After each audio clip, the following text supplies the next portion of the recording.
Quiero pedirle que abra su Biblia en el Salmo 137.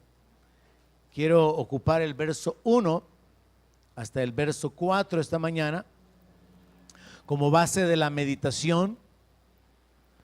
Y estaba yo un poco inquieto con respecto a predicar con relación a la condición espiritual del creyente cuando las cosas van mal. ¿Cuál debería ser la actitud del creyente cuando hay problemas o etapas en la vida en la que parece que todo se junta y como que el enemigo viene como un río y nos arrastra y no hay poder, no hay capacidad de enfrentarlo, de detenerlo? Tiempos de pérdida, tiempos de sufrimientos, tiempos de dolor. ¿Cuál debería ser la actitud del creyente cuando las cosas están mal? Y por cierto, la palabra de Dios nos habla acerca de estar preparados para cuando el día malo venga. Pero fui inquietado para detenerme en esta porción de la palabra, y el tema que voy a ponerle al mensaje de esta mañana tal vez no sonará muy espiritual, pero lo extraigo de aquí, de esta misma porción de la Escritura. Vamos a leerlo, entonces luego le doy el tema. Salmo 137, verso 1 dice así: junto a los ríos de Babilonia, allí nos sentábamos y aún llorábamos acordándonos de Sión. Sobre los sauces en medio de ella colgamos nuestras arpas, y los que nos habían llevado cautivos nos pedían que cantáramos, y los que nos habían desolado nos pedían alegría, diciendo: cántennos algunos de los cánticos de Sión. ¿Cómo cantaremos cántico de Jehová en tierra de extraños? Decidí sacar el tema del mensaje de esta porción de la palabra, y puede hacer que el tema resulte un poco extraño, pero la idea es dejar en usted la marca, el pensamiento de lo que debería de ser su actitud cuando usted esté pasando una etapa de grandes dificultades, de problemas, de necesidad, que son una similitud, o que podrían parecerse a lo que los israelitas estaban pasando cuando se escribe lo que aquí está registrado. El tema de esta mañana es las arpas colgadas. Tal vez usted ha oído acerca de colgar los guantes, ¿verdad? Pero nunca había oído acerca de colgar el arpa. Así que el tema de esta mañana es las arpas colgadas. Y los israelitas mismos confiesan en el verso 2: sobre los sauces en medio de ella colgamos nuestras arpas. Y para poder entender lo que aquí se está describiendo, hay que irnos un poco a la historia bíblica y saber que el pueblo de Israel había cometido pecados y habían permanecido en el pecado, y Dios había levantado profetas para poder advertirles, porque siempre la paga del pecado es muerte. A veces la muerte tarda en manifestarse porque va poco a poco, pero a veces la muerte llega repentinamente, pero la paga del pecado siempre es muerte. Cuando el creyente esté escondido en la iglesia y en pecado, luego el pecado produce muerte. Cuando el creyente se acostumbra a vivir con el pecado, está sembrando semillas de muerte y gradualmente va a cosechar lo que ha sembrado. Pero en la palabra de Dios lo que encontramos es, históricamente, que el pueblo de Israel incluso llegó a cometer el pecado de la idolatría. Se apartaron de Dios, no solamente dejaron de cumplir la ley, sino que hacían según las costumbres de las naciones. Y particularmente el libro del profeta Jeremías nos enseña sobre los detalles de la decadencia espiritual de Israel. Por cierto, tenemos una serie en el canal de YouTube sobre Jeremías que fue enseñada hace un par de años. Y ahí se nos detalla cuál fue la condición espiritual en la que se encontraba el pueblo de Israel. Debido a que ellos no obedecieron, aunque Jeremías les advirtió del juicio, Jeremías les advirtió de las consecuencias que vendrían sobre su vida, sobre la nación. Debido a que ellos no quisieron obedecer, no se arrepintieron, Dios los entregó. Dios levantó al rey de Babilonia Estos vinieron, destruyeron la ciudad de Jerusalén, destruyeron el templo y se llevaron cautivos a los israelitas. Y entonces surge, después del libro del profeta Jeremías, surge el libro de Lamentaciones, donde Jeremías escribe como en una manera de llanto, de lamentos, de quejas. Jeremías describe la condición en la que Israel se encuentra después de que el juicio de Dios viniera sobre toda la nación. Ahora, el salmista recoge en estos 4 versos de una manera poética qué es lo que sucedió. Y para poder entenderlo tenemos que saber algo. El salmista está recordando cuando el pueblo de Israel estaba en Babilonia, recordando cuando ellos estaban en Jerusalén. O sea que a estas alturas ya el mal, el padecimiento ya había pasado. Y esto nos permite a nosotros tener una visión de cómo se siente el pueblo cuando está en una etapa de sufrimiento. Pero también podemos tener una visión. Hay un Dios en los cielos que es bueno y misericordioso y puede sacar a su pueblo de esa condición. Y Él quiere hacerlo. Y Él lo hace. Y entonces después el sufrimiento solamente queda como un recuerdo. Y para nosotros, hermanos, llegará el día donde la palabra de Dios dice que el Señor enjugará toda lágrima y ya no habrá más memoria de las cosas pasadas. Cuando el Señor restaure todas las cosas, cuando entremos en la gloria, cuando sea establecido el reino, nos vamos a olvidar de todos los sufrimientos que pudimos haber tenido en la tierra. Amén. Así que podemos mirar hacia el futuro con expectativa, con gozo. Pero esta mañana quiero que preste atención. Veo a algunos durmiéndose por la izquierda, veo a algunos un poco indiferentes en medio y también a uno que otro aquí por la derecha. Quiero retarle a esta mañana para que haga un esfuerzo para que pueda recibir la palabra de Dios y pueda afirmarse y pueda establecerse. Por eso es importante que usted traiga Biblia, para que usted pueda abrirla y estarla leyendo, tomando notas, escribiendo, subrayando, porque últimamente como que se está volviendo una moda entre los evangélicos no usar Biblia. Pero eso le impide a usted tomar notas, conectar versos, conectar escrituras, y eso hace que sea más fácil para usted el dormirse y el permanecer muy pasivo, permanecer un tanto indiferente. Así que despiertes esta mañana. Si mira al que está a la par suya y está dormido, dígale: el pastor dice que se despierte. Aunque se enoje, dígale que yo le dije. Porque yo quiero predicarle a gente que está despierta y a gente que está interesada por la palabra de Dios. No me gusta estar con los indiferentes, sino con la gente que tiene hambre por la palabra de Dios. Muy bien, entonces el tema de esta mañana es las arpas colgadas. Los israelitas pasaron por esa etapa de padecimiento, de sufrimiento, porque fueron rebeldes, porque apedrearon a los profetas, porque ignoraron a los profetas.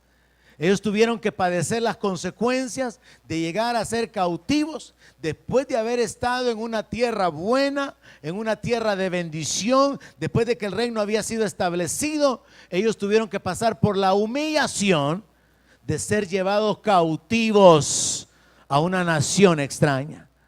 Es importante al considerar toda la historia que el pueblo de Israel pasó por 2 grandes etapas de padecimiento. Una fue en Egipto, donde fueron esclavos, donde fueron oprimidos, donde aún hasta sus niños estaban bajo sentencia de muerte. Dios los saca de ahí, los bendice, los prospera, y en el tiempo del rey Salomón, el reino se consolidó, y el reino de Salomón fue como la cabeza de todas las naciones, fue conocido por todo el mundo de ese entonces, hasta el punto que la gente venía de lejos para poder conocer a Salomón. Pero luego, por causa de la decadencia espiritual, lo cual significa por causa del pecado, por causa de la desobediencia, el reino fue dividido, el reino fue destruido y los israelitas fueron llevados cautivos a Babilonia. No en la misma condición que estuvieron en Egipto, pero no habían libertades, había pobreza, no estaban en su tierra, eran extranjeros, no tenían la libertad de poder hacer todas las cosas que podían hacer mientras estaban en la tierra que Dios les había entregado. Ahora tenían que entregar tributos, estaban sometidos al rey de Babilonia y ellos estaban experimentando la tristeza al considerar cuando ellos vivían en Jerusalén. Ellos se recordaban cuando ellos adoraban en el templo. Ellos se recordaban cuando cada año participaban de las fiestas que Dios había ordenado por medio de Moisés. Todas las tribus se reunían, todas las tribus viajaban para ir a Jerusalén, para adorar a Dios, pero ahora estaban en una tierra extraña, eran cautivos, había pobreza, había necesidad, y aunque tenían ciertas libertades, como por ejemplo construir su casa y trabajar, ellos no estaban disfrutando de la plenitud que Dios había ideado o planeado para ellos cuando los sacó de Egipto. Y esto representa a los creyentes, personas que aunque no están realmente en una condición de miseria, de padecimientos extremos, pero están pasando dificultades, están viviendo en opresión, están viviendo en necesidades, en circunstancias que están fuera de su control y que no las pueden cambiar. Hay pobreza porque no hay abundancia. Hay debilidad, hay incapacidad, hay opresión sobre ellos. No hay una libertad absoluta, no hay vida abundante. No se está disfrutando la vida de la manera en que Jesús dijo que Él había venido para darnos vida en abundancia. Entonces, esta situación de Israel puede compararse con la condición de la iglesia o de algunos creyentes o de etapas en la vida de los creyentes. Y en esa condición en la cual los israelitas se encontraban, ellos dicen que se sentaban y lloraban acordándose de Sión. Yo creo que actualmente hay muchos creyentes que caminaron de retroceso, se alejaron de su llamado, se apartaron de Dios, se apartaron del ministerio, se apartaron de congregarse. Yo creo que hay muchos creyentes que en este tiempo, ahora mismo, miran hacia atrás y se acuerdan cuando servían a Dios. Se acuerdan cuando eran miembros que estaban apasionados por el Señor. Se acuerdan cuando estaban firmes, caminando en la fe. Pero ahora examinan su presente y miran su vida enredada, miran su familia hecha pedazos, examinan su condición personal y se dan cuenta que no hay un gran nivel de fe, sino que están rodeados por problemas, por dificultades, y lo único que les queda es lamentarse.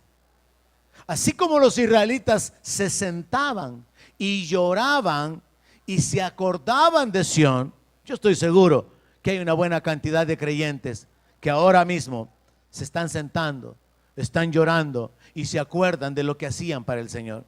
Se acuerdan de cómo vivían, se acuerdan de cuánto estaban involucrados en el reino, se acuerdan de cuán enamorados estaban del Señor. Se acuerdan del deleite que ellos experimentaban al congregarse y al permanecer en la iglesia, pero ahora están lejos de la iglesia, están atados al pecado, están sufriendo y no encuentran salida. Ahora, para llegar a esa condición, al igual que los judíos, tuvieron que tomar decisiones. Hubieron pasos que se dieron para caer en esa condición. Y lo que nosotros tenemos que aprender en base a lo que la palabra de Dios dice, que el que está firme, mire que no caiga, es asegúrese, hermano, de que sus caminos sean ordenados por Dios, que sus pasos sean ordenados por Dios. Procure cuidar con diligencia la salvación tan grande que le ha sido dada, porque llega un punto en el cual el diablo le hace dudar al creyente de la salvación. Hace dudar al creyente y le hace pensar que esto es religión. Esto no es religión. Esto es la revelación del Dios de los cielos sobre cómo caminar en victoria, cómo caminar en bendición, cómo tener vida, cómo caminar en autoridad. La religión mata a la gente, la religión esclaviza, pero Cristo viene para darnos vida.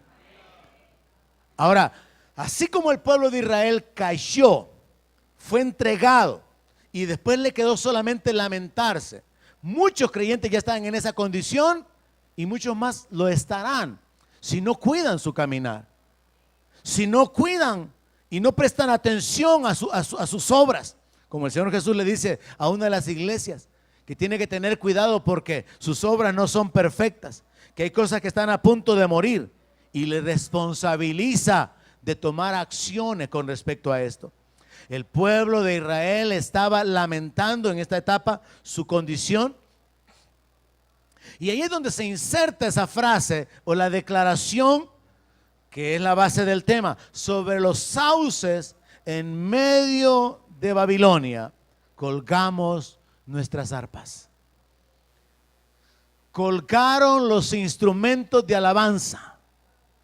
Y para colmo, los que los habían llevado cautivos les pedían que cantaran. Los que los habían desolado, los que habían ido a saquear la ciudad, los que se habían adueñado de todas sus posesiones, les pedían alegría. Y les decían: cántennos algunos de los cánticos de Sión. Solo el simple hecho de recordar que ellos ya no eran una nación libre, sino que eran una nación esclava, era causa de lamento. Pero sus opresores los humillaban haciéndoles una petición: canten pues, canten lo que cantaban antes. Canten como cuando iban de camino hacia Jerusalén. Canten los salmos de ascenso, que eran, o los salmos ascendientes, que eran los cánticos que todos cantaban mientras iban a reunirse en el templo. Canten lo que antes cantaban.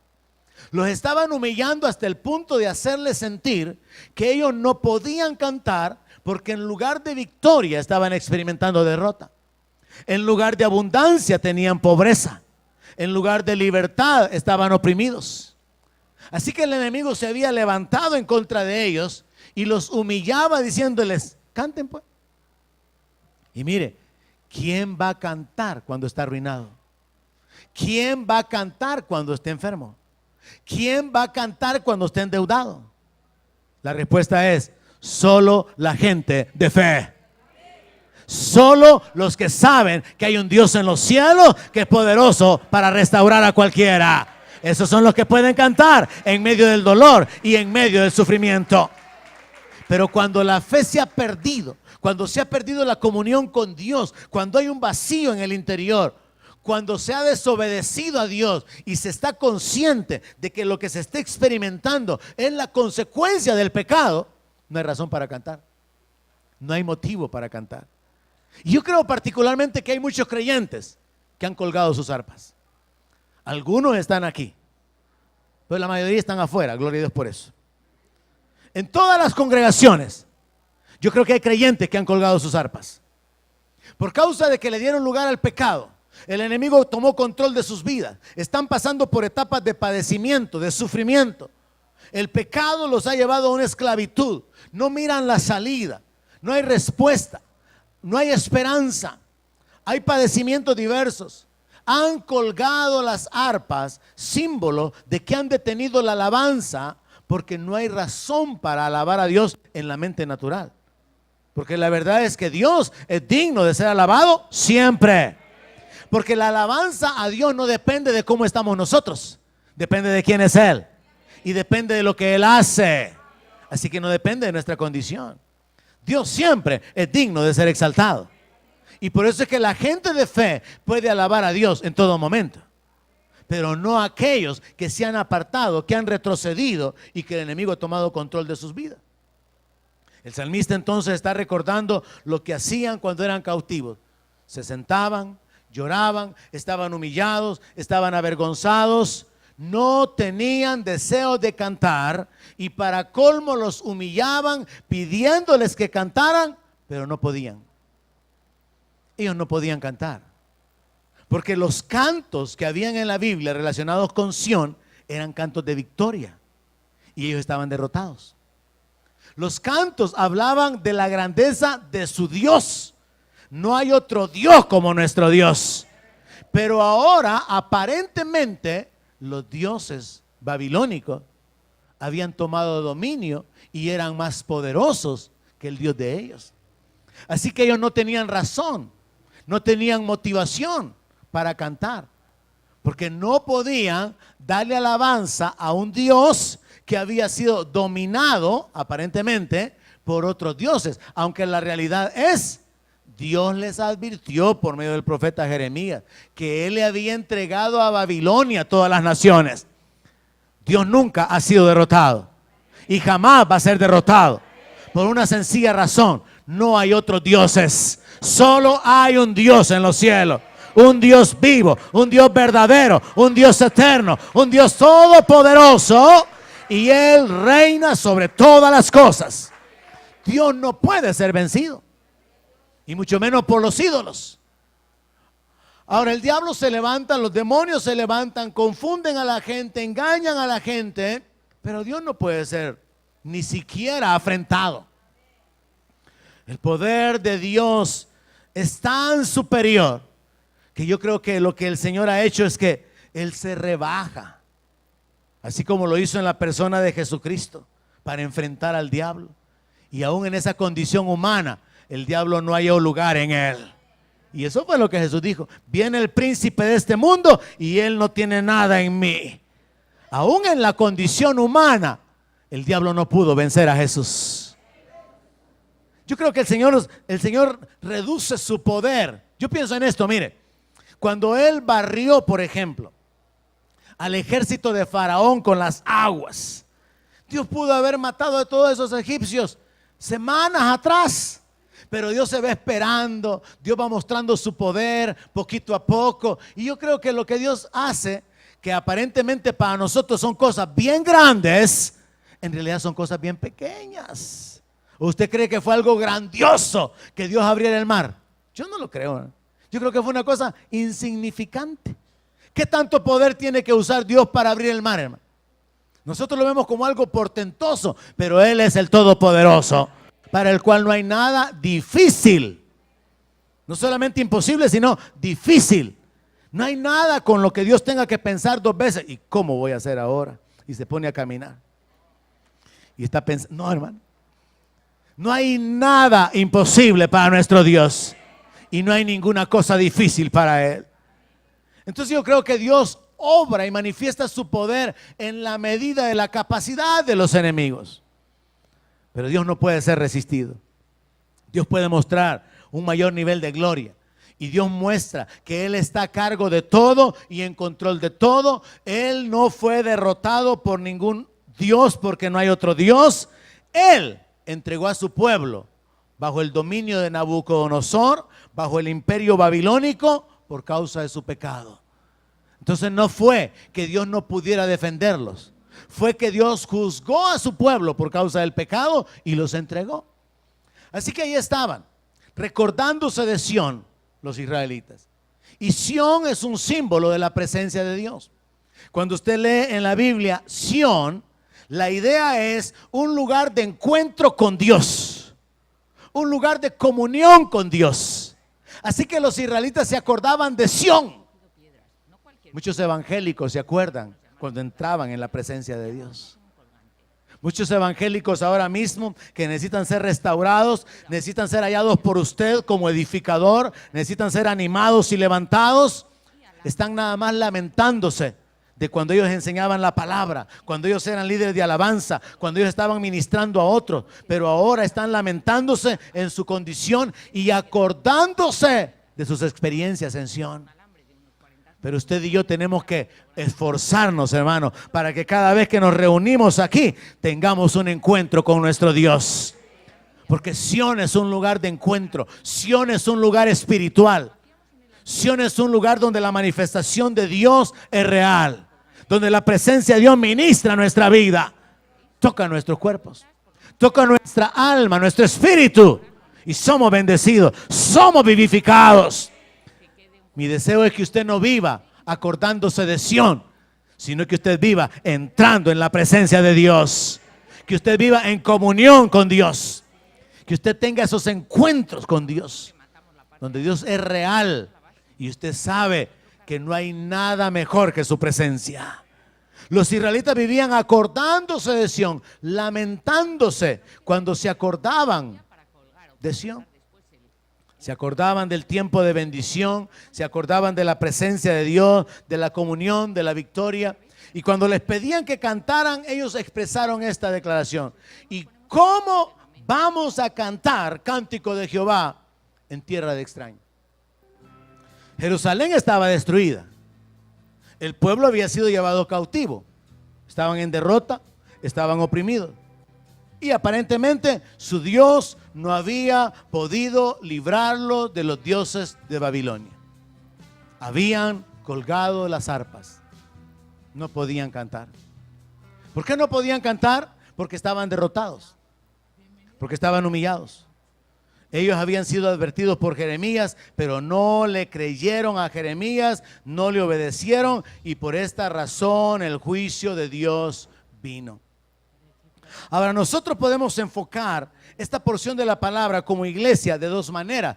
Uno, como un ejemplo de lo que nos puede pasar si descuidamos nuestra comunión con Dios, si nos apartamos de Dios. Un día solamente vamos a lamentar recordándonos lo que tuvimos. Pero la otra forma de enfocarlo es aprender del error de ellos para no cometer ese mismo error, para no caminar en terquedad, en desobediencia, para no caminar conforme a nuestra propia sabiduría y a nuestra propia prudencia, sabiendo que al final vienen las consecuencias de nuestras malas decisiones. Cuando yo pienso en algunas personas que estuvieron acá en la iglesia hace años, cuando yo miro más atrás, jóvenes que conocimos y más atrás, prejóvenes que conocimos, y veo a los que han permanecido, a los que han perseverado, a los que están bendecidos, encuentro a unos pocos, pero son bastantes los que se han enredado su vida. Gente que estuvo aquí perseverando, su matrimonio se deshizo, se metieron en otra relación, más hijos, se enredaron la vida, abandonaron esa situación, se metieron con otra relación, más hijos, más enredados, y al final ya no encuentran ni qué hacer ni por dónde salir. Gente que su vida presente es muchísimo peor que la vida que tenían antes de venir a Cristo, porque no decidieron caminar en el camino de la negación, en el camino de cargar la cruz. Y la verdad es que eso es una necesidad, y ese es el evangelio de Jesucristo. El evangelio de Jesucristo no puede ser vivido dejando de un lado la cruz. Tiene que haber negación, tiene que haber un esfuerzo, pero muchos creyentes no quieren ese esfuerzo. Quieren la comodidad, quieren la bendición, quieren la prosperidad, quieren el milagro, quieren el favor de Dios, pero no el compromiso, no la entrega, no el esfuerzo, no la dedicación, no la negación, no crucificar las pasiones, no hacer morir a su vieja naturaleza. Y así no funciona. Y por eso es que muchas personas, luego de probar el evangelio, vienen a estar en una condición peor, porque decidieron hacer las cosas a su manera en lugar de hacerlas a la manera de Dios. Cuando yo pienso en cuánta gente se ha enredado su vida, y aún a veces tratando de ayudarles, aconsejarlos u orientarlos, llega un punto en que la gente ya no encuentra la salida. Ahí es donde tenemos que aplicarlo en nuestra vida y pensar que la palabra de Dios nos habla acerca de que tenemos que tener cuidado, si ya fuimos libertados, de no enredarnos en el mundo, de no convertirnos en amigos del mundo, de no volver atrás, porque llega un punto donde la gente retrocede, que ya no puede volver a levantarse, ya no puede ser restaurado, su nivel de fe decae completamente, pierden toda la fe, pierden toda esperanza, y sus espíritus se han debilitado de tal manera que parece que ya no pueden volver a creer en aquel que en un tiempo habían creído que era su Salvador. La condición de muchos creyentes es similar a la de los israelitas. Han colgado sus arpas, no pueden glorificar a Dios, y la razón por la cual llegaron a este punto es porque no obedecieron. No obedecieron instrucciones como la que se encuentra en Efesios capítulo 6, verso 3. Y esto es algo que usted tiene que aplicar a su vida. Si usted no quiere ser de los que se lamenten en el futuro, entonces preste atención a la palabra. Si usted no quiere ser de los que se sienten a llorar y a recordarse cuando eran miembros del Centro Cristiano de Fe y estaban sirviendo y eran comprometidos y disfrutaban de la paz de Dios, del favor de Dios, y estaban caminando, pero que ahora ya no están en esa condición. Si usted no quiere ser de lo que lamenten en el futuro, preste atención a esta instrucción, que es una de las instrucciones que los que ahorita están lamentando no le prestaron atención. Efesios capítulo 6 y versículo 13. Por tanto, debido a que hay una batalla espiritual, tomen toda la armadura de Dios para que puedan resistir en el día malo. Y habiendo acabado todo, estén firmes. Iglesia, tenemos que saber que estamos en una batalla. Y esa batalla no es solamente por tener dinero para comprar ropa y comprar comida. Esa batalla no es por lo material. Esa batalla es por su alma. Esa batalla es por su vida eterna. El ser humano cae en este error de trabajar solo por lo material. Y Jesús nos aconseja algo: háganse tesoros en el cielo. Jesús nos habla acerca de vivir en esta vida, pero proyectados hacia la vida eterna. Muchos creyentes caen en el afán. Muchos creyentes ni se congregan de tan afanados que están. Y entonces tenemos un problema. Algunos no se congregan porque no tienen dinero para ir a la iglesia, pero otros no se congregan porque están haciendo tanto dinero que no pueden dejar el negocio para venir a la iglesia. Y entonces vemos el corazón del hombre siendo probado, siendo infieles, siendo ingratos a aquel que es el que da aliento, vida y todas las cosas. Yo acostumbro decirle eso a la gente cuando encuentro a alguien así infiel, inconstante. Le digo: ¿y usted no está agradecido con aquel que le dé el aliento? ¿No está agradecido que no tiene que andar con un gran bote así de oxígeno en una carreta? Y me dice que no tiene tiempo para congregarse. No tiene tiempo para aquel que le ha dado la bendición a la obra de sus manos. No tiene tiempo para aquel que lo ha guardado en salud, que no lo ha entregado en las manos de su enemigo. Usted me viene a decir a mí que no tiene tiempo para congregarse. Los que no tienen tiempo son los muertos. Porque los vivos, todos tienen 24 horas diarias. Y todos tenemos 7 días a la semana. Pero se requiere gratitud y entendimiento de las cosas espirituales y de que estamos en una guerra espiritual para caminar siguiendo las instrucciones de Dios en su palabra. Y esta es la instrucción que usted tiene que tomar esta mañana. Póngase la armadura, hermano. Póngase la armadura, porque vendrá el día malo. Y cuando llega el día malo, el que no tiene la armadura puesta no puede resistir. No voy a detenerme en los detalles. Usted busca a través del libro de Efesios todas las piezas de la armadura, donde se nos habla del casco de la salvación, donde se nos habla de las sandalias del evangelio, del cinturón de la justicia o de la coraza de justicia, el cinturón de la verdad. Pero aquí vea el punto. Pablo dice: dado que estamos en una batalla espiritual, pónganse toda la armadura para que puedan resistir en el día malo. Solamente la gente que está preparada permanece firme cuando el día malo llega. Pueden atravesar el desierto y convertirlo en estanque de aguas. Es lo que dice la palabra: bienaventurado el hombre que tiene en ti sus fuerzas. Va a atravesar las etapas difíciles de la vida, pero como está lleno de la palabra, está lleno de fe. Como tiene puesta la armadura, puede resistir los ataques del enemigo. Y el día malo se acaba, hermano. Y usted llega al otro lado y le da la gloria a Dios porque Él lo sostuvo y Él le ayudó. Pero usted hizo su parte. Usted se puso la armadura. Usted caminó de acuerdo a la palabra. Usted desarrolló su fe. Usted tomó las armas espirituales. Pero si usted está desarmado espiritualmente, cuando el día malo llega, usted no puede defenderse. Segunda razón por la cual los creyentes caen en esa condición similar a la de los israelitas. La primera es no obedecer. La segunda es no creer. Juan capítulo 16, verso 33.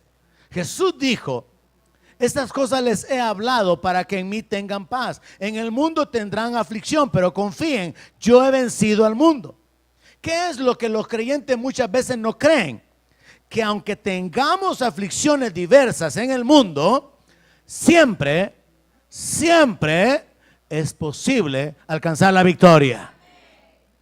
Porque llega un momento en que estamos tan oprimidos, endeudados, arruinados, enfermos, con tantas situaciones, que podemos llegar a pensar como que o Dios se ha olvidado de mí, o quizás Dios no existe.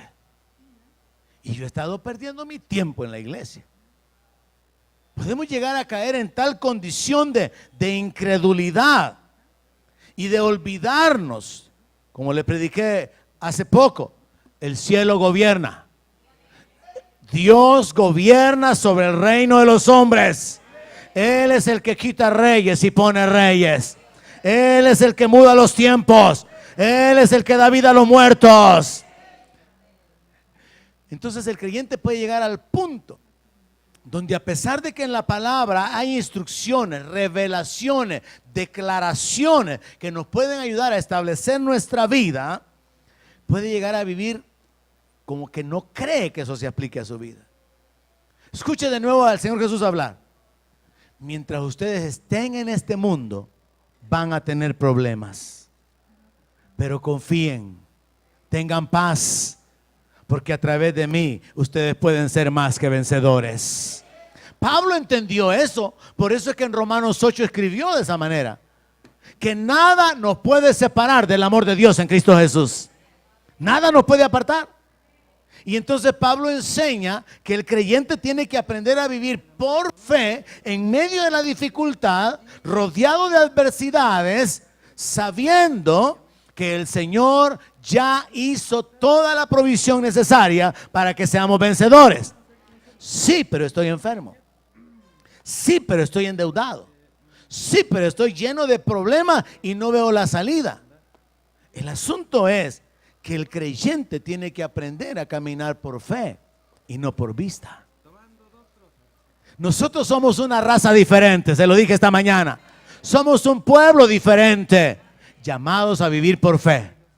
Y la fe llama a las cosas que no son como si fueran. Usted llama a la sanidad enfrentando la enfermedad. Usted llama a la provisión en medio de la necesidad y de la escasez. Eso es absurdo, porque no es de este mundo. Porque esa es la forma en que somos llamados a vivir como una nación diferente. Pero ¿qué nos cuesta, hermano, aceptar eso? ¿Cómo somos de duros en nuestra mente, en nuestro corazón, para recibir la palabra? Y por eso es que la misma palabra nos enseña que tenemos que hacernos como niños, hermano, para poder entrar en el reino, para poder recibir el reino. Porque mire, si tan solo fuéramos más sencillos para poder creer lo que Jesús nos dice en su palabra, podríamos ver más milagros.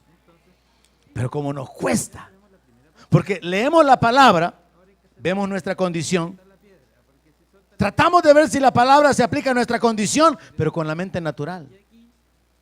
Pero Dios nos ha probado una y otra vez que a favor de su pueblo, para beneficiar a su pueblo, Él puede hacer cualquier cosa. Él puede hacer que el agua se convierta en vino para que un par de esposos tengan la mejor fiesta de bodas. ¿Alguien me entendió? Él puede hacer que el aceite se multiplique sin tener que ir al supermercado a comprar porque no hay dinero para comprar. Él puede hacer que la harina se multiplique. Él puede hacer que unos cuantos peces y unos panes sirvan para darle de comer a 5,000 personas. ¿Hay alguien aquí esta mañana que entiende lo que estoy hablando? Dios nos da evidencias de que lo sobrenatural gobierna sobre lo natural. Pero como nosotros caminamos con nuestra mente así tan limitada, estorbamos la manifestación. Nos cuesta creer que Dios nos puede sacar de donde estamos.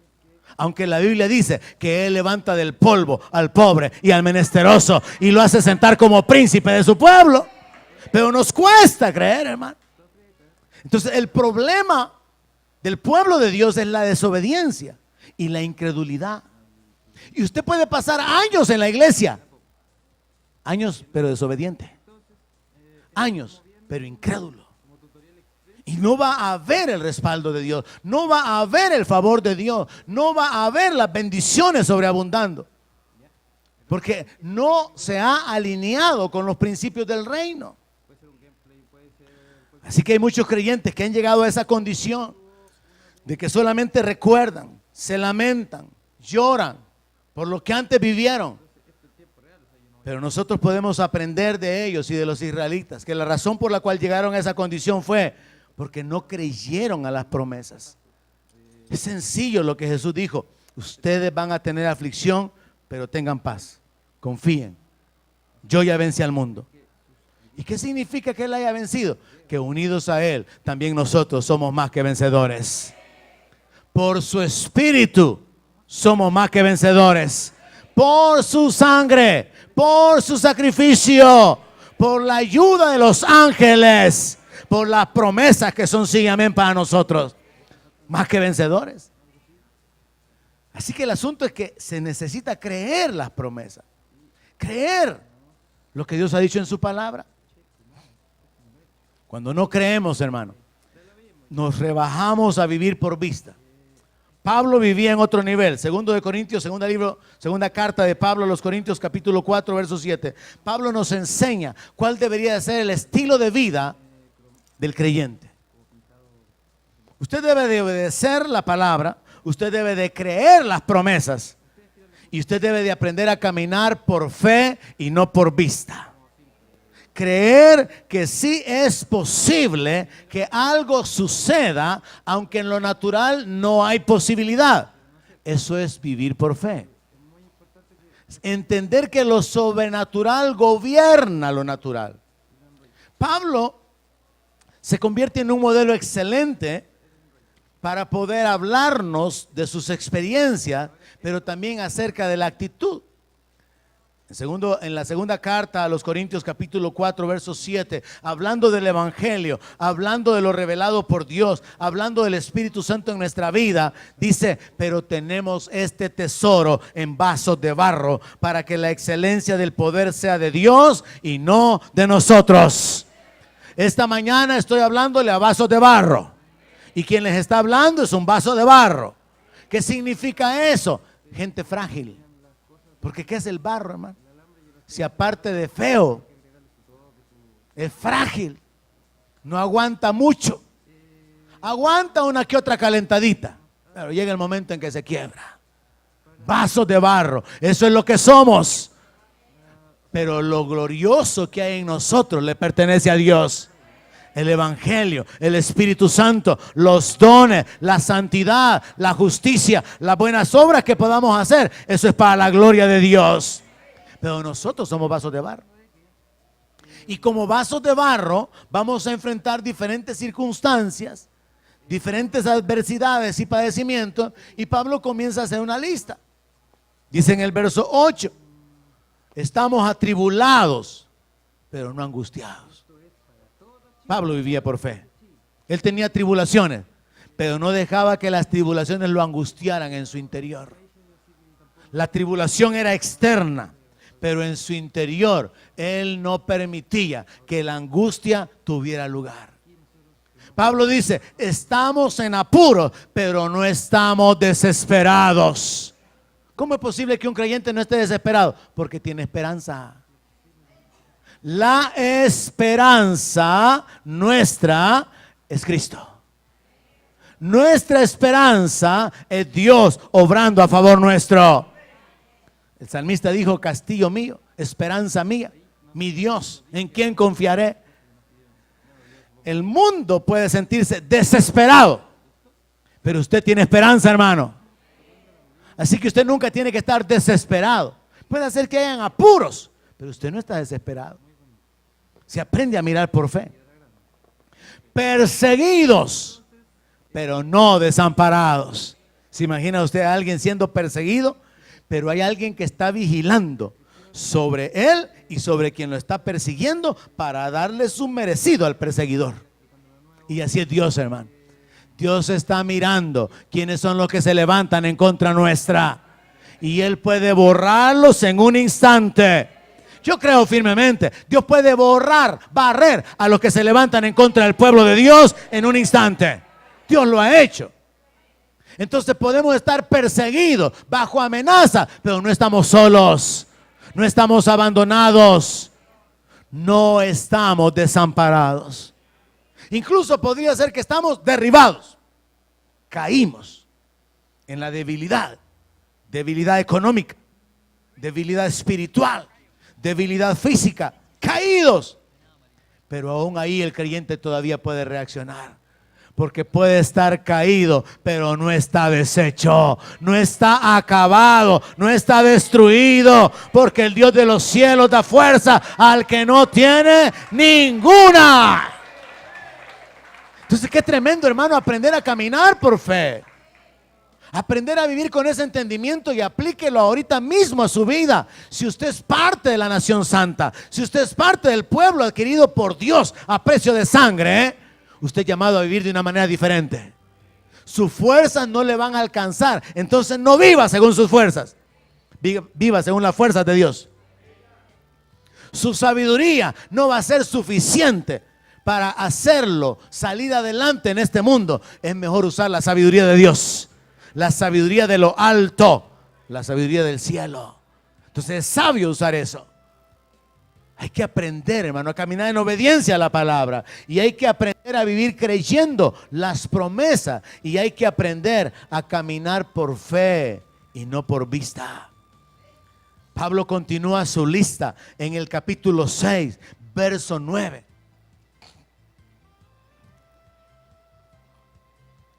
Este me gusta cuando especialmente yo encuentro aplicaciones personales en mi vida. Segunda de Corintios capítulo 6, verso 9.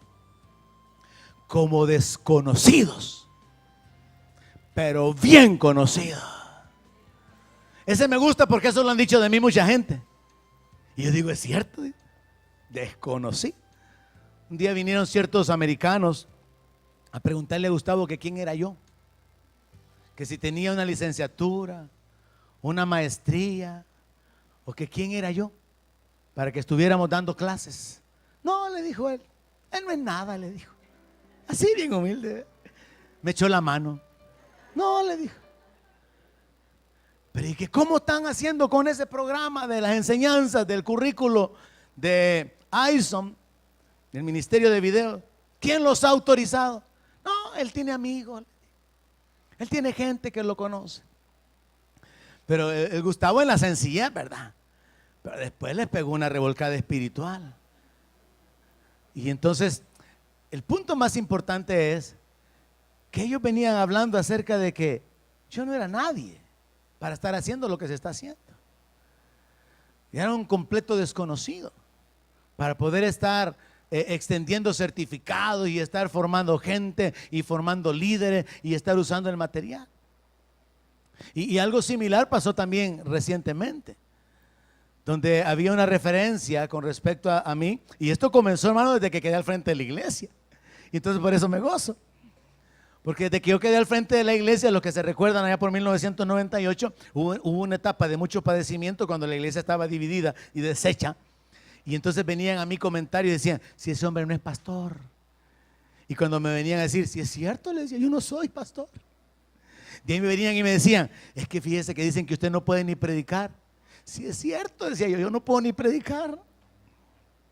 Y me decían, es que dicen que usted no es nada, que usted no conoce a nadie, ni nadie lo conoce. Y yo iba aún delante del Señor, Señor, todo lo que están diciendo es verdad. Yo no soy pastor, yo no puedo predicar, a mí nadie me conoce, yo no soy nadie. Si el asunto es que en el camino entendí que Dios escoge a los don nadie, ¿verdad?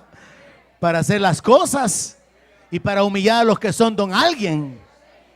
Y entonces uno llega a ubicarse y a darse cuenta, Dios no falla, la palabra de Dios es verdad. Yo he experimentado esa realidad, hermano. Yo soy un completo desconocido. Me sucedió esta experiencia recientemente queriendo compartir la venida de hermana Frank Grogan con pastores en Santa Tecla. Voy y les planteo, quiero hacer esto, tenemos esta bendición, la hermana viene con su esposo y yo sentí en mi corazón desde que la conocí que aquí en Santa Tecla se hiciera un evento y que pudiéramos alcanzar a todos los pastores que están con ustedes. Y uno de ellos me salió un poco así elevado y me dijo, Pero mire, me dijo, aquí tenemos que meter el logo, me dijo, de nuestra organización, me dijo. Porque el CEN, me dijo. ¿Qué es el CEN? Me dijo. Al CEN nadie lo conoce, me dijo. Y yo dije, si supieras lo que estás hablando. Yo dentro de mí decía, ¿verdad? Si supieras con quién estás hablando, no te atreverías. Entonces uno puede vivir esas experiencias, hermano, donde a usted lo menosprecian porque es una viuda, porque es un jovencito, porque es un viejito, porque es una persona sin educación, sin recursos. Y entonces usted ve que es una realidad, que es un desconocido. Pero Dios lo conoce. Su nombre está inscrito en los cielos, en el libro de la vida. Y los demonios saben quién es usted. Y los ángeles también. Y no se equivocan a la hora de ministrarlo. No como aquel chiste, ¿verdad? Que dicen que mandan a un ángel de la muerte a recoger a alguien. Y cuando supo la persona que lo andaban buscando, se fue a pelonear. Ya saben el chiste, ¿verdad? Y el ángel anduvo buscando al hombre y no lo encontró. Y total que para no regresarse sin nada, dijo, a este pelón me voy a llevar, dijo. Pero cuando usted es conocido por Dios, ¡ay, qué bendición, hermano! Cuando usted es conocido por Dios, las bendiciones lo van a perseguir, lo van a alcanzar. Los espíritus van a ser enviados a favor suyo, los ángeles como espíritus ministradores a favor suyo. Y los demonios van a decir, apártense porque ahí viene aquel. Como desconocido, pero bien conocido, hermano. Pablo aprendió a vivir de esa manera.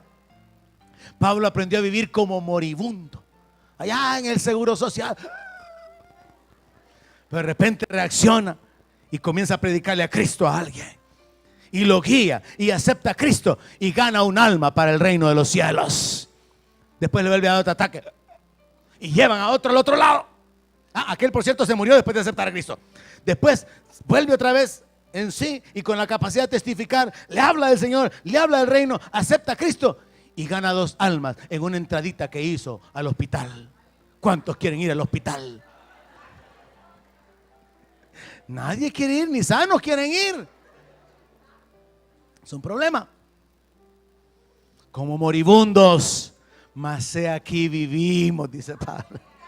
Gloria a Dios, hermano. Porque ante el mundo podemos ser un atajo de personas, permítame la expresión, ignorantes, sin otra cosa mejor que hacer, que estamos necesitando terapia cada domingo, pero somos el pueblo de Dios, comprados a precio de sangre, redimidos con la sangre del Cordero. Somos príncipes y princesas, aunque al diablo no le guste. Y lo que el diablo quería obtener, nosotros ya lo recibimos por la fe. Porque el diablo dijo, voy a poner mi silla. ¿Cómo que vas a poner tu silla? Le dijo el Señor. Fuera de aquí. Y lo echaron. Y a usted y a mí, y nos cuesta creerlo, la palabra dice que estamos sentados juntamente con Cristo en lugares celestiales, hermano. Por eso es que el creyente, para que no tenga que lamentar y llorar recordándose de Sión, tiene que aprender a vivir en obediencia a la palabra. Tiene que aprender a vivir creyendo las promesas. Tiene que aprender a vivir por fe y no por vista. Así que usted puede estar arruinado, endeudado, amolado y todo lo que quiera, aparte de feo, pero usted está bendecido. Es que lo quise poner grosero, así como lo último, pues. Como que así no hay esperanza. Pero Dios todavía puede, hermano. Dios todavía puede levantar. Porque Él dice, mi mano no se ha cortado, dice el Señor. Él puede bendecir a la gente de fe. ¿Sabe que la palabra de Dios incluso dice que somos guardados por el poder de Dios, pero luego le agrega, mediante la fe? O sea, no es automático, hermano. No es que somos guardados por el poder de Dios. Así, nada más. No, mediante la fe. Tenemos que aprender a caminar en fe para ser guardados. Caminar en fe para sobreponernos ante la necesidad, ante la enfermedad, ante el peligro, ante la oposición, ante los enemigos. Y al final Dios recibe la gloria cuando el pueblo aprende a caminar en fe. Ya no estamos en el Antiguo Testamento para hablar de hacer huir ejércitos, para hablar acerca de tapar bocas de leones, pero por lo menos aunque sea la boca de un chucho, cierre. Pero algo haga por fe, hermano. Amén. algo haga. Por la fe podemos hacer cosas que van más allá de lo que en lo natural es posible hacer. Porque es Dios respaldando a su pueblo. ¿Qué más agrega el apóstol Pablo? Como moribundos, mas he aquí vivimos como castigados, mas no muertos. Hay creyentes que a veces hablan así. ¿Y qué tal, hermano? ¿Cómo está? Pues mire, para serle honesto, con las 7 vacas flacas, pastor. Ah, ¿y qué hizo con las gordas? Se las comió. Porque ahí hay que ir más atrás, ¿verdad? Para ver qué pasó, pues, cuando llegaron las vacas flacas. Pero el punto es este: como castigados, mas no muertos. Hay etapas en nuestra vida en las que el enemigo se levanta de tal manera que podemos sentirnos como que Dios nos está castigando, Dios nos ha abandonado, Dios no me responde, he clamado y no hay respuesta, y aquí estoy y me siento solo, me siento abandonado, estoy en este pozo de la desesperación, como dijo David. Pero aún allí, hermano, hay que aprender a reaccionar en fe. Aún ahí hay que aprender a reaccionar hablando palabras de fe, dependiendo de Dios y sabiendo que aunque estemos como castigados, no estamos muertos. Todavía tenemos la vida de Dios en nosotros.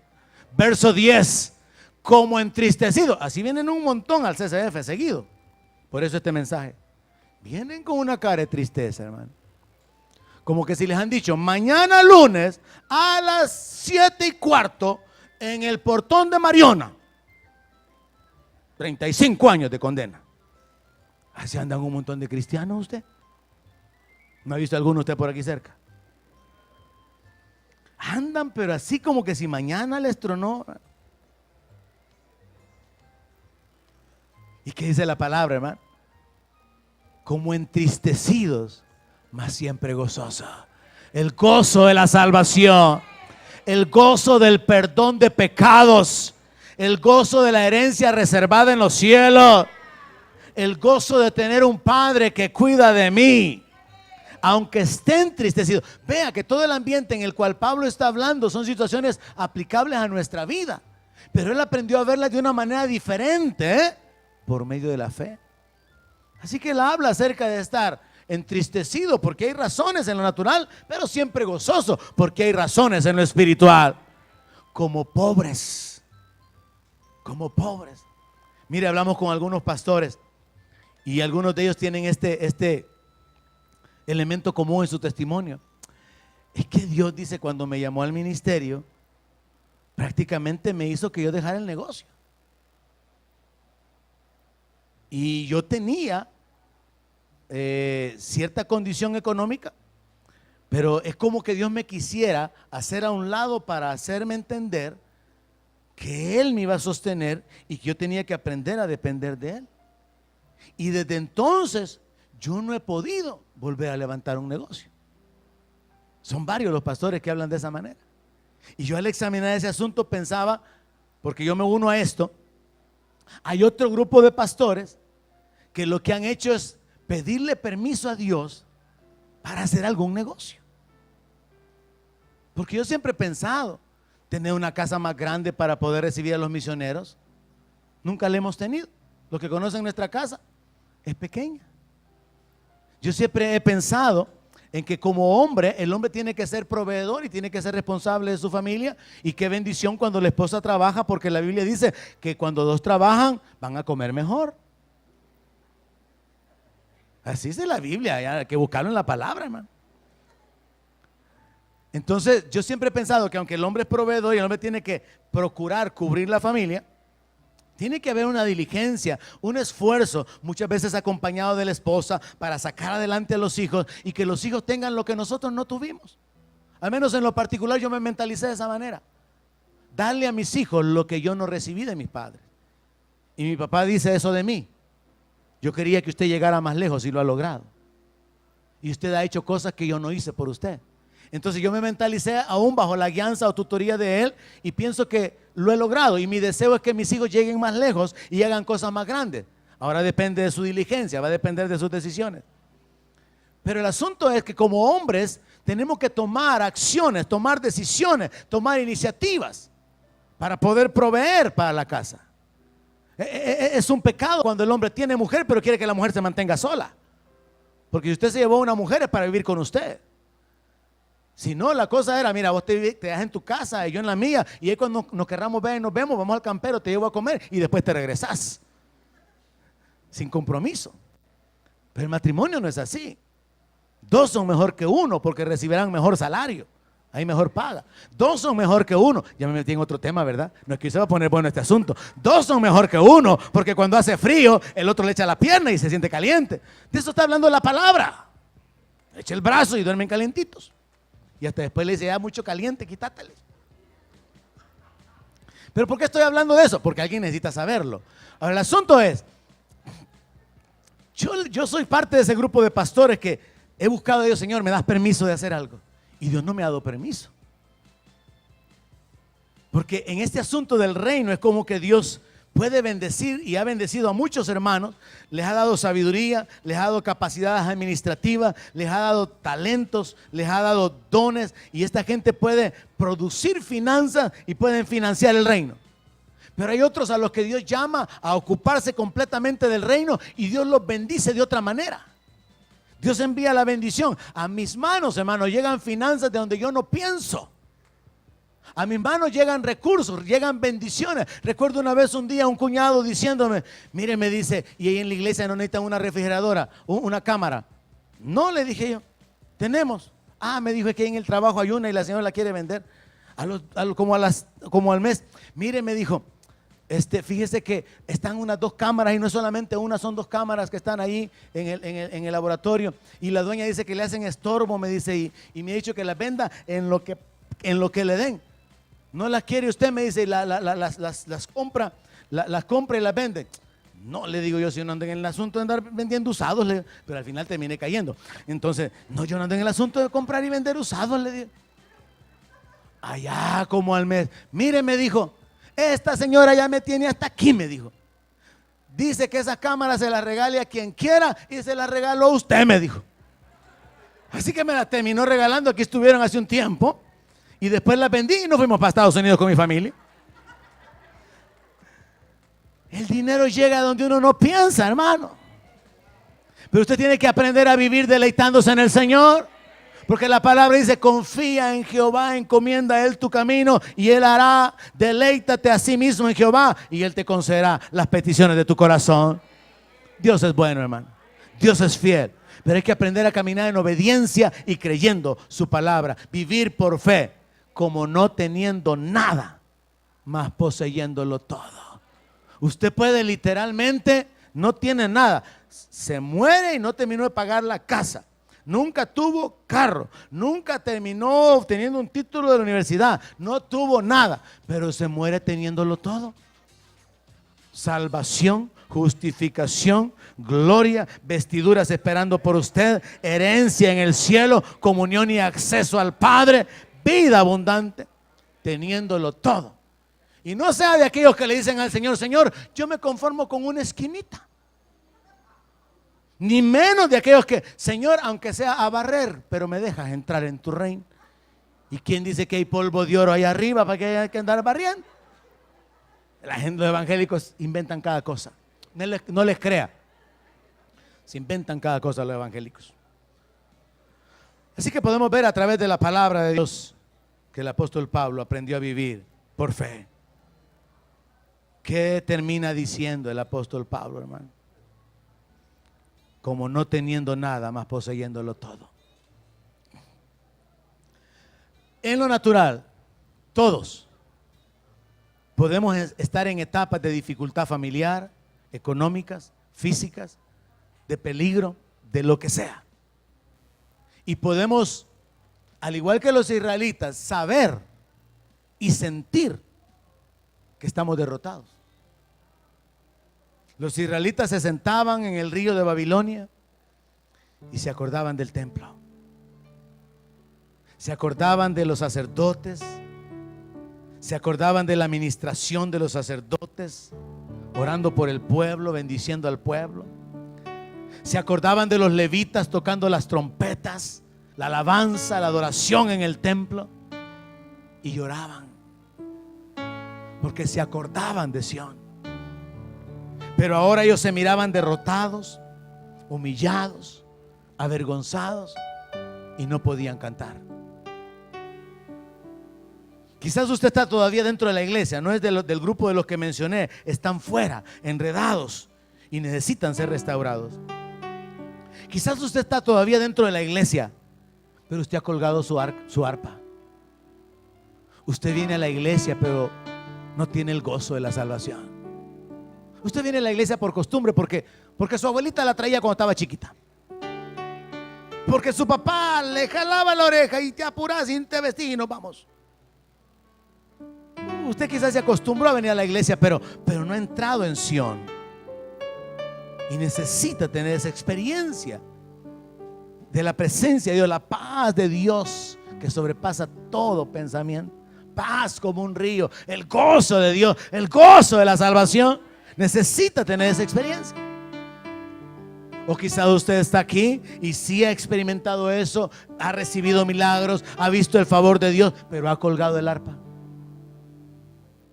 No hay deseo de alabar a Dios, porque usted está mirando con los ojos naturales.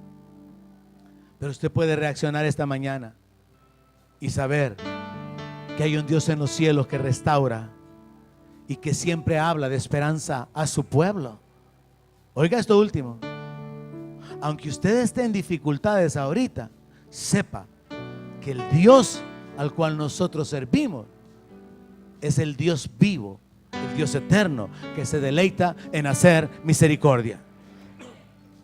Y aún en la condición de esclavitud, de necesidad, de sufrimiento de su pueblo por causa del pecado, siempre les envió un mensaje de esperanza, de restauración. En Jeremías 31 hay una porción poderosa sobre esto, porque así dijo Jehová: regocíjense en Jacob con alegría y den voces de júbilo a la cabeza de naciones. Hagan oír, alaben y digan: oh Jehová, salva a tu pueblo, el remanente de Israel. Pero la instrucción del profeta es: alégrense. Están oprimidos, están en esclavitud, pero alégrense y den voces de júbilo y clamen a Dios alabándole.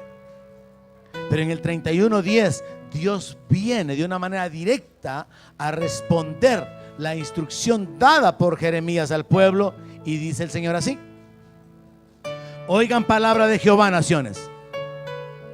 Oigan, miembros del CCF, y háganlo saber a las costas. Háganselo saber a otros miembros de otras iglesias que están lejos, y díganles: el que esparció a Israel lo reunirá y lo guardará. El que dejó por un poco de tiempo a sus hijos enfrentando las circunstancias propias de sus decisiones, va a levantarse para bendecirlos y para guardarlos, como el pastor a su rebaño. Porque Jehová redimió a Jacob, lo redimió de mano de más fuerte que él. Y vendrán con gritos de gozo en lo alto de Sión, y correrán al bien de Jehová, al pan, al vino, al aceite y al ganado de las ovejas y de las vacas. Y su alma será como huerto de riego, y nunca más tendrán dolor. Y es Dios quien dice: oigan, dice el Señor. Dios habla de restauración, hermano. Entonces el final del mensaje, con ese tema extraño esta mañana, las arpas colgadas, es este: la gente de fe no cuelga sus arpas, ni aunque esté en la peor etapa de su vida. Porque la gente de fe sabe que está en una batalla espiritual, que hay un enemigo, que hay decisiones equivocadas que ha tomado, que hay un Dios que es justo, pero que también es misericordioso, y que Él vigila sobre su palabra para ponerla por obra, y que Él ha revelado su voluntad para nosotros, y esa voluntad es buena, agradable y perfecta, y nos ha revelado que todas sus promesas son para nosotros. El hombre de fe, la mujer de fe actúan como Pablo, no cuelgan las arpas, están a la medianoche en el calabozo de más adentro, pero están alabando a Dios. No están con libertad, no están con comodidad, están sufriendo, pero todavía hay alabanza en sus labios, porque saben que hay alguien que es digno de recibirla siempre. La gente de fe no cuelga sus arpas, aunque no tenga deseo de cantar, alaba a Dios porque sabe que Él es digno, porque sabe que Él se lo merece. La gente de fe actúan como Habacuc. Usted sabe que en Habacuc se nos muestra una porción de la palabra tremenda, poderosa. Habacuc capítulo 3 verso 17. Cuando lo encuentre, póngase de pie, por favor. Habacuc nos habla de la actitud de la gente de fe, de la gente que mira con ojos espirituales, de la gente que sabe que aunque pudo haber desobedecido y haberle fallado a Dios, la misericordia de Dios se renueva cada mañana. Donde mi palabra sea su alimento, allí quiero